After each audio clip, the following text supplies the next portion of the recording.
Hi everyone, and welcome to another episode of A Planet Among the Stars. I am Dr. Jane, and tonight I am here to talk to you about the Aries Full Moon and Pluto going direct. So very exciting.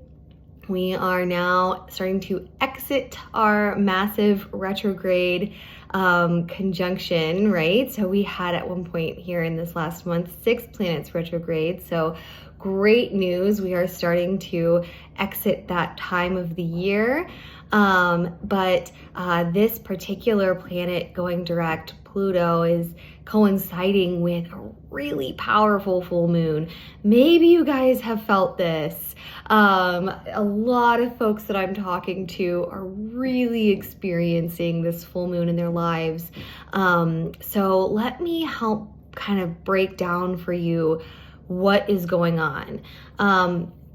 Because, normally a lot of people are kind of feeling like, wow, this Aries full moon, it's normally pretty cut and dry. I really thought I knew what I was getting, and then boom. And this particular Aries full moon is actually really complicated. There's a really complicated mixture of planetary energies that is happening right now. Part of it is absolutely Pluto going direct, but there are some other players that are coming in to really shape and drive the themes of this full moon. So it's not any surprise if you're really feeling this.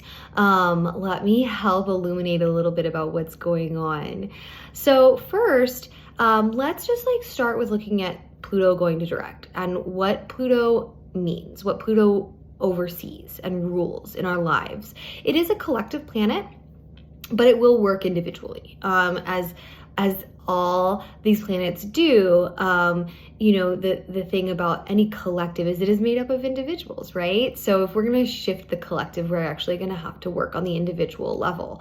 But what that means is that the themes of these outer planetary retrogrades are either kind of more geared towards shifting a collective conscious and shifting a collective structure through work on the individuals, or it also means that we will sort of experience them in a less individuated way in our lives.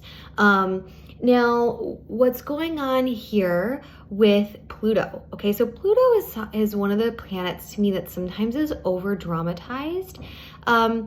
It's sometimes called the planet of death, which is like a little extreme, but there is some truth there, because what Pluto is actually really about is regeneration and rebirth. But you can't be reborn if you don't die, right? So birth and death go hand in hand, but perspective really matters on this, because what Pluto is actually working on is clearing us of false ideologies, false aspects of our personality, things that we think are who we are, but are not. And this is particularly dangerous because when we think something is who we are, then we don't try to change it, right? We don't think it can be changed. We say, this is who I am, and I just have to deal with it. And Pluto is coming in to say, no, you are an eternal being. You are so much more than this life and whatever has happened to you in this life. Whatever story you have lived, you are not the story. And so Pluto is going to really challenge us. Sometimes in, kind of New Age parlance, people will talk about this being an ego death, because our negative ego will really attach to these aspects of our personality and will try to convince us that those things are who we are, because that's how we will then choose to give up our power. Right? Because instead we're going to give power to those things instead of who we really are. And so Pluto comes in, especially during retrograde season, to challenge us in this way and to ask us to let go and to let particular aspects of ourselves that are holding us back from, especially now, a collective rebirth, to ask us to let those go and let them die. And this can be very challenging depending on how attached we are to them. But when Pluto goes direct, it can often feel like and can really bring in that energy of rebirth, because now it is moving forward. We have gone through that valley of the shadow of death, and now we are coming kind of back into that regeneration, rebirth aspect of the planet. This particular aspect of this planet can be extremely strong right now because of its conjunction with the Aries full moon. So Aries, I have talked about previously in some of my videos. I think I spoke about it probably with the Aries new moon 6 months ago. And so this full moon is going to be also part of that cycle, because moon cycles will work together with their new moon, full moon partner in 6-month increments. But Aries is an incredible sign for rebirth. Aries is the first sign in the zodiac. It is the sign of spring, right? It is the sign that is heralded by the spring equinox, which is the earthly time of rebirth and regeneration. And that's another as above, so below moment. So this full moon has incredible opportunity to really feel like, oh my gosh, I am coming out of this shadow. Now Aries is the archetype of Aries, is the sacred warrior. Okay, so Aries is a cardinal fire sign, and it is ruled by Mars. So there is that sort of warrior element to it, but Aries often gets a bad name in some respects but in its most empowered archetype, it is the archetype of finding what you came here to do, your purpose. What did you come to fight for on this planet? And say, this is my sacred divine purpose. And that is the sacred warrior, and fighting for the light in that way, whatever that way is for you. And so Aries energy really affords us the opportunity to see what that is in our lives, and also to see what it is not in our lives. And so the empowered virtues of Aries are, it is very passionate, it is confident energy, it is motivated energy, it is very leader-oriented energy. And empowered Aries, when they are when we are embodying the empowered Aries sacred warrior archetype, we will be passionate, motivated, driven, confident leaders of ourselves, in our lives, on our path, and in our direction, knowing where we need to go and having that fire to take us there. However, as you know, all of these energies have virtues and vices, and the disempowered vice aspects to Aries are, impatient, impulsive, aggressive, and conflict, frustration, those sorts of and immature aspects to Aries. And so, what's going to make the difference between if the virtues are showing up for you at this moon or the vices? And that is where these other players come in.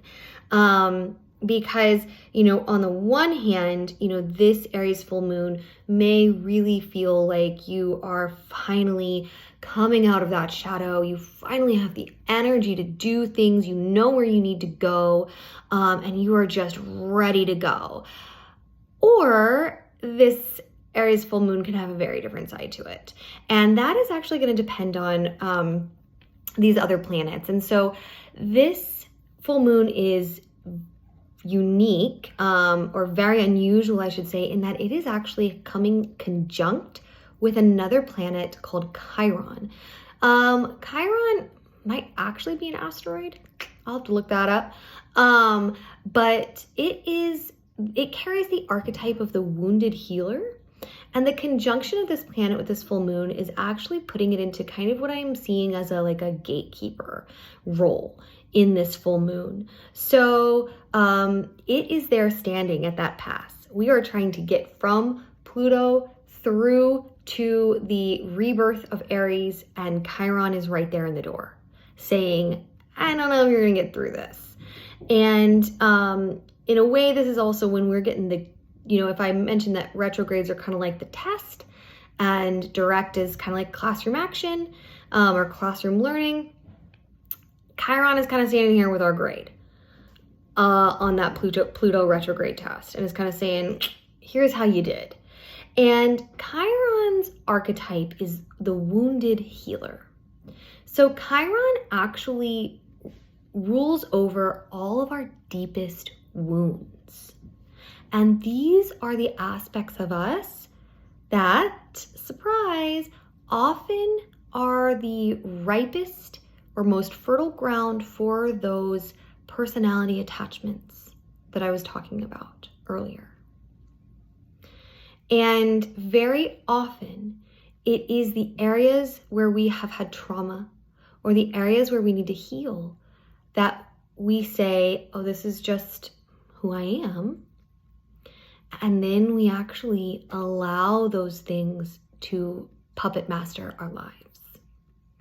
And we lose a lot of power to then be that sacred warrior in our lives. We lose a lot of power to those wounds. And oftentimes, we just put them in the shadows so that then, we don't have to look at them.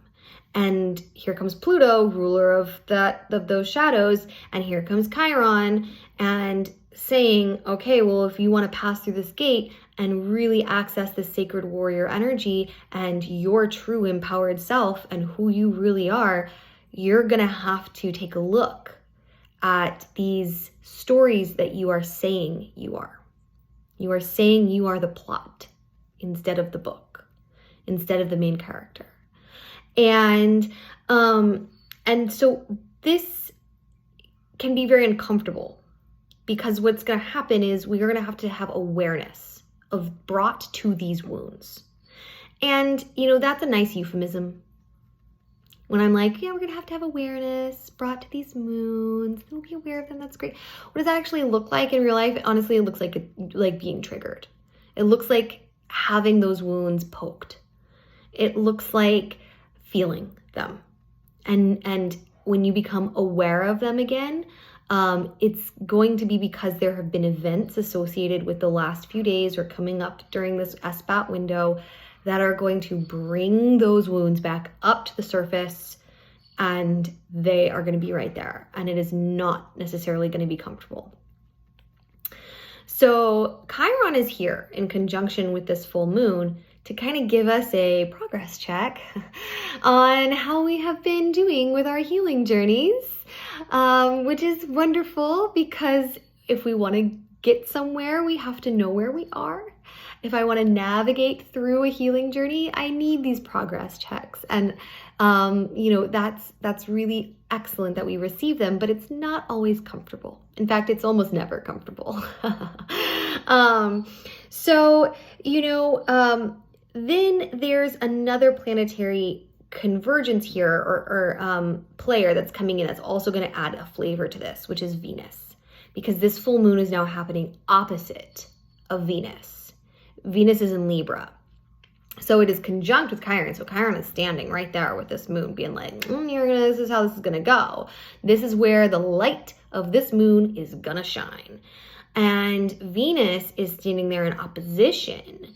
And so what that is going to do is it's going to really highlight the relationship aspect. So it's not just going to be any wounds that are particularly relevant to this full moon, but those that are surrounding romantic, familial, and professional situations and relationships, because that is Venus in Libra. And so and I've been really seeing this in my own life in the last couple of days, but also in, my friends, my family, clients, seeing a lot of folks having kind of old situations dragged up, or even new, relationships now suddenly being a mirror for these old wounds and triggering these old wounds in their lives. And So it can feel a little messy, and oftentimes then, as I said, the mark of where we are on this path is going to be which side of the Aries energy comes through for us.